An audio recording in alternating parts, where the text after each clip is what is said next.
We're here in Darlington tonight at the heart of the travelling circus that the Tory leadership campaign's become. Moments ago we heard from the two candidates, Liz Truss and Rishi Sunak, who gave their pitches to Tory party members in this marginal seat.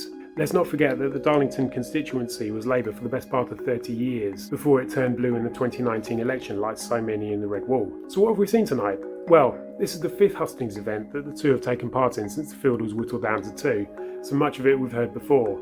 We heard again, for example, how Liz Truss grew up in Paisley and knows how bad recessions are, while Rishi Sunak mentioned again the lessons he learned helping out in his mum's pharmacy. We also learned from each candidate that the other's policies would spell economic doom for the country, or just as bad, as Rishi Sunak put it, a hammering for the Tories in the next election. Both candidates were asked whether they would sit down with each other and with Boris Johnson and hammer out some ideas to help struggling Brits now, rather than waiting until September when the new Prime Minister is in office.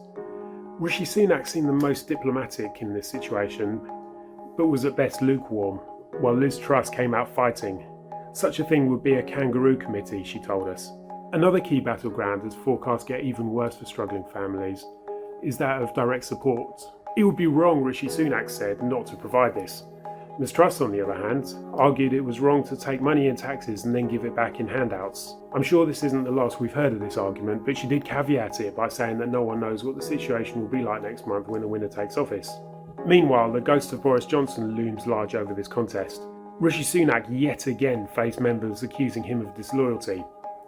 "Respectfully, you're wrong to say I wielded the dagger," he said, obviously frustrated that this same issue keeps on coming up. Asked whose fault Mr Johnson's downfall was, he responded, his own. When Ms Truss was asked the same question, members of the audience shouted, "The media!" and she did not seem to disagree.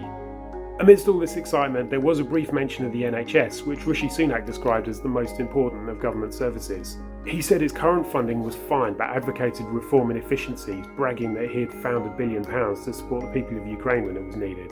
Ms Truss claimed that there were efficiencies to be made in the NHS, saying that she would be targeting layers of government.